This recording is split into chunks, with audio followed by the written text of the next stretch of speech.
सूर्य दिवसभर आकाशात वर असतो आणि बाथरूम मध्ये गरम पाणी सकाळी मिळतं.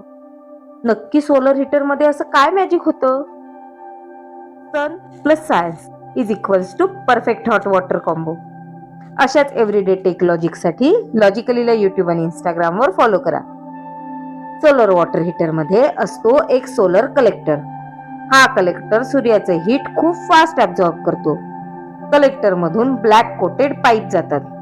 ब्लॅक कलर हीट जास्त पकडतो म्हणून पाणी लगेच वार्म होतं. सनलाईट पडली की कलेक्टर गरम होतो, पाईप्स गरम होतात आणि त्यातलं पाणी हीट होऊन हॉट वॉटर टँक मध्ये वर जातं. कोल्ड वॉटर हेवी असल्याने खाली राहतं, हॉट वॉटर हलकं असल्याने वर चढतं. यालाच म्हणतात थर्मोसिफॉन इफेक्ट. म्हणून सिस्टीमला पंपही लागत नाही, सगळं नॅचरल फ्लोने होतं. नेक्स्ट टाइम हॉट शॉवर घ्याल तेव्हा लक्षात ठेवा, हा हीट तुम्हाला सूर्य स्वतः देत आहे.